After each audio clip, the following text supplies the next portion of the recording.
For the past 60 days, I've been more seriously uploading YouTube videos to this channel, and I'm recording this video about my progress to provide some transparency and show what it actually takes to grow a small YouTube channel that is meant for a more hyper-specific niche. But for some quick context, before we get into some of the learning objectives, over the last 60 days, I uploaded around 8 videos, gained about 20 subscribers, 2,100 views, and 85 watch hours. Nothing really impressive, and that's kind of the point I wanted to make for this video. Because if you're just starting or restarting YouTube, your first videos are going to suck. And that's the first learning objective I want to cover. It's completely normal to have your first video flop. Now, taking a look at my screen here, on November 7th, I uploaded a return style video to YouTube to mark my return, and it performed absolutely terrible and the views tanked. I mean, in some ways it did really achieve the goal of my return to YouTube,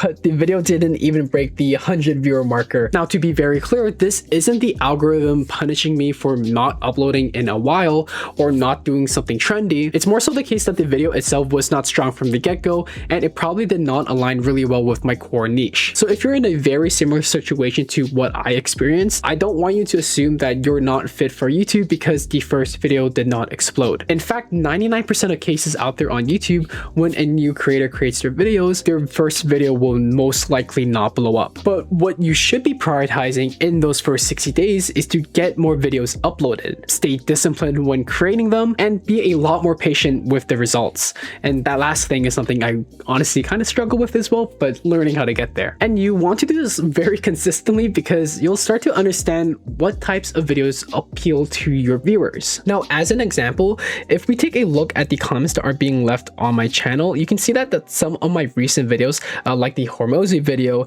is getting a lot more comments from business owners or entrepreneurs who are starting to try to open their own YouTube channel.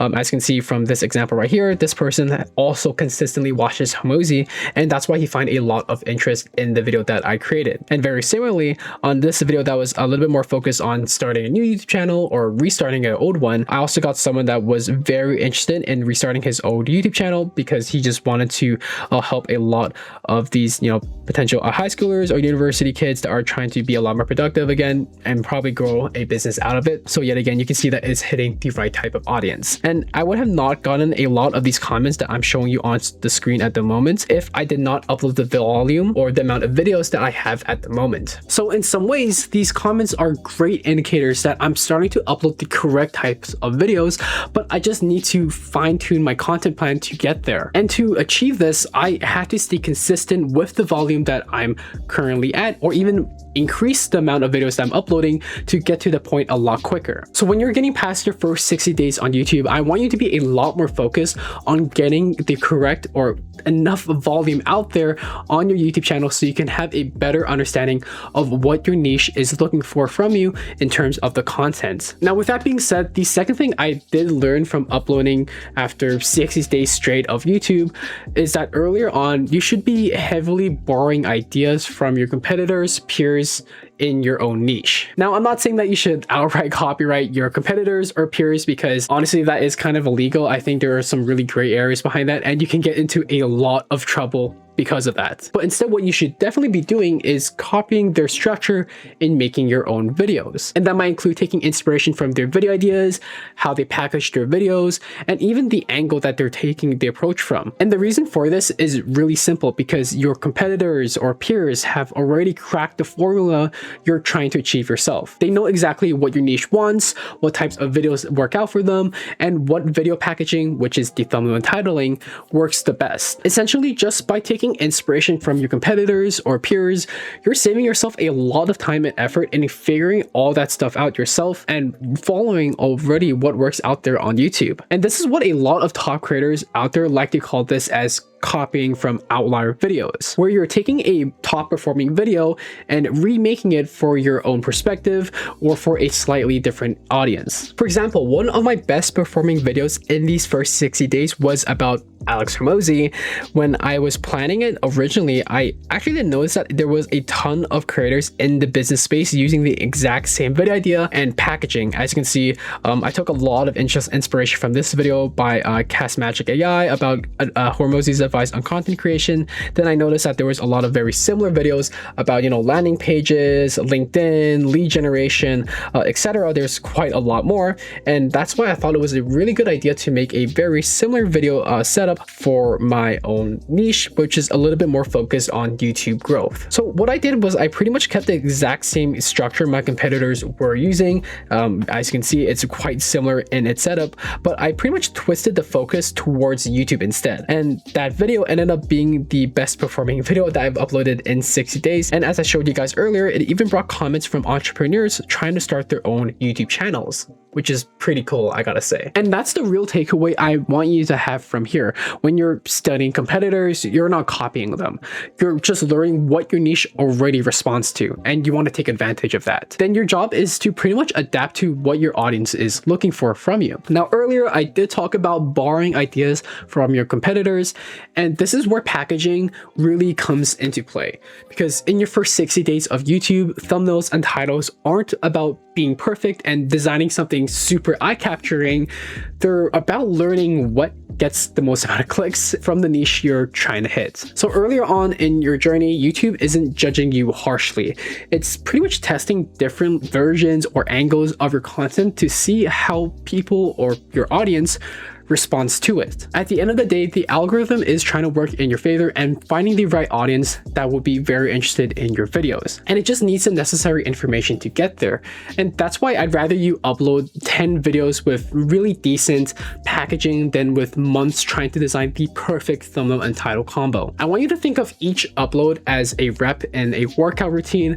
Every thumbnail and title design you publish teaches you something about what your viewers respond to. And that's essentially what you're trying to prime the algorithm to work for you. And you can pretty much double up on those reps by doing A/B testing with the thumbnails and titles to see what design works best for your viewers. Now, as you can see on my screen, I've run a lot of A/B tests with these new sets of videos that I was uploading. Some of them, as you can see, are quite similar in design, as you can see from this A/B test I ran, and very similar to the Alex Hormozi video that I ran. But in some other cases, these designs are also completely different. But essentially what I am testing to see is what style piques my ideal niche's interest the most. So if you are uploading YouTube videos consistently for, let's say, the next 60 days, you should definitely be testing the packaging for each of your videos to, of course, see what style works out the best. Now, I want you to find 2 to 3 different design packagings that you either find interesting or see your competitors doing in the niche that you're operating in. I then want you to copy these exact styles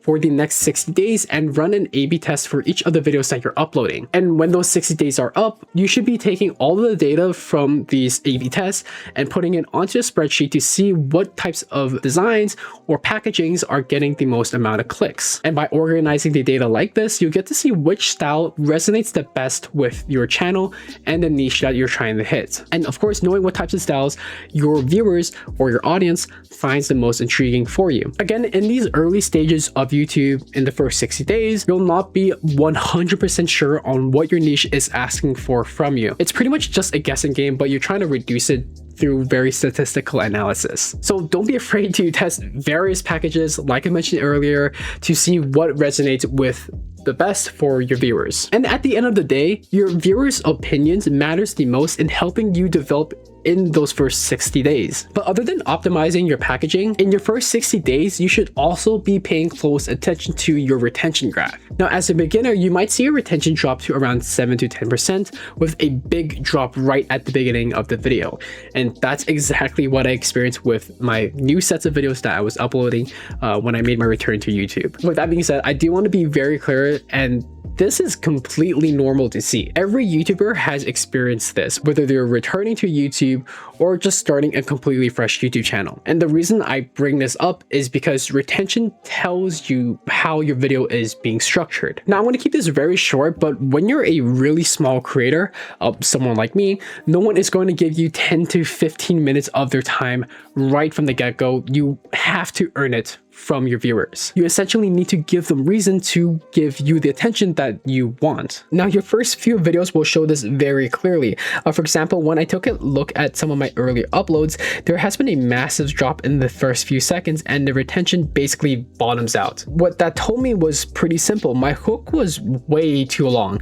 I was pretty much spending 40 to 45 seconds just building up and warming up to the main points, but my viewers were leaving before I even got to that point. So essentially what that means was that I was regurgitating and putting too much unnecessary information in the beginning. But in later videos, like my Alex Hormozi one, I shortened the hook to around maybe 10 to 15 seconds, and I focused on getting to the value a lot much faster. The retention isn't still perfect because earlier on it won't be, especially for a smaller YouTube channel, but it's noticeably a lot better than the first few videos that I just showed you. As you can see, there has been a lot less spiky peaks happening in the trend graph, and that is a good sign of people sticking to the end and watching the video. But of course, there could be still a lot more optimization happening for this very specific piece of video. In the first 60 days, I'm not trying to optimize my entire video for perfect retention. I'm really just looking at two factors that I want to take note of and improve over time: how fast people are leaving at the beginning of the video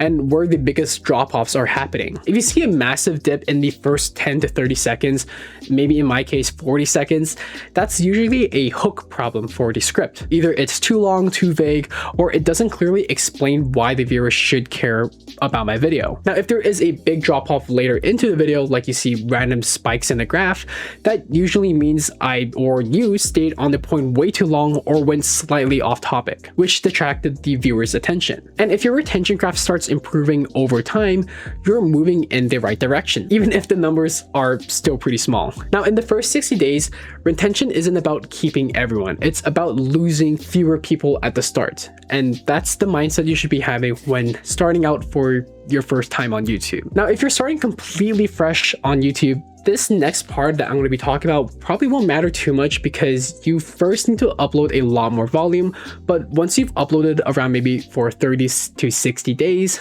understanding your traffic source becomes really important. In your first 60 days, your traffic source is basically YouTube telling you what it thinks your content is best suited for. A lot of creators actually do ignore this because all they really want to do is optimize for the homepage, but it's one of the fastest ways to understand what direction your channel is naturally moving in. For example, if we were to take a look at the Hormozi video again, because of course it's my top performing video, all the attention is going to be on it, we can actually see that the majority of the traffic that is coming from it is through the homepage. Around 75% of the traffic is through that.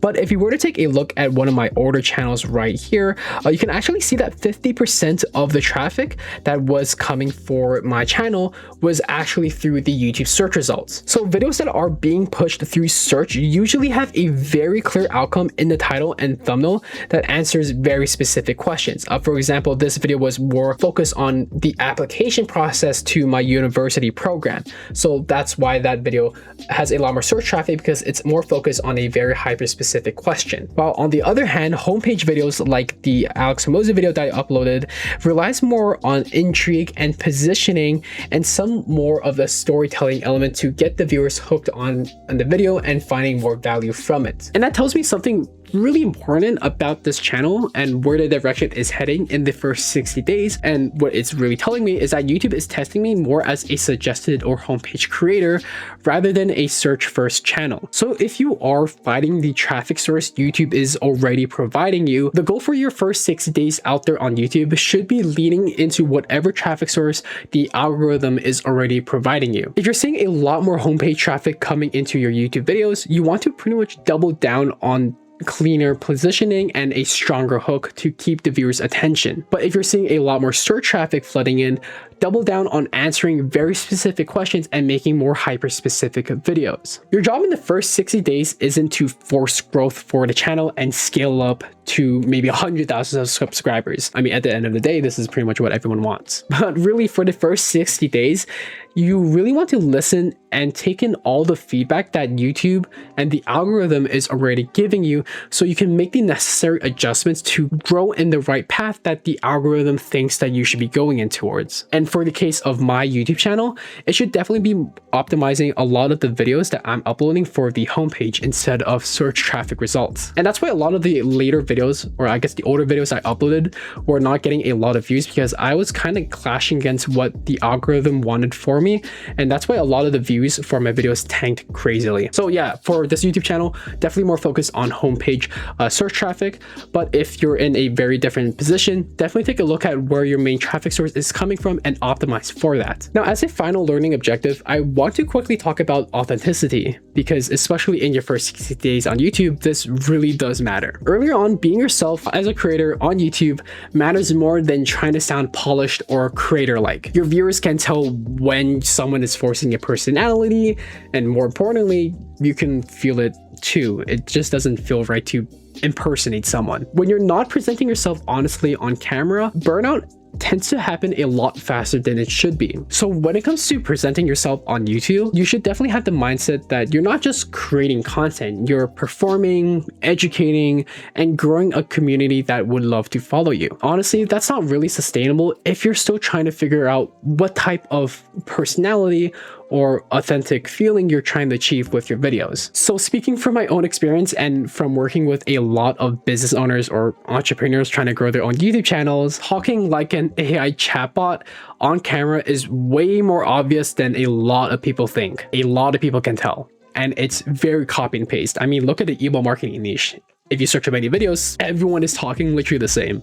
It's really boring. But anyways, viewers can tell when someone is pretty much copying another creator's personality instead of using their own. And authenticity, I can't say the word, is what actually builds trust on YouTube. Not oversharing any extra information, not trying to be really trendy, and definitely not forcing any dramatic backstories. That stuff usually comes off super cringy as fuck, so don't do any of that stuff. Instead, the simplest way to think about creating your videos is to talk to the camera like you're talking to a close friend or a family member. Because when you're building a YouTube channel, you're also building a community that wants to follow you and pretty much be friends with you. And that community wants to know who you actually are so they can feel a connection with you. So if you like to joke a lot, let that show. If you're expressive on camera and like to point and do actions like I'm doing right now, lean into it. Those really small personality traits not only makes your content more interesting, they also make the entire process of creating content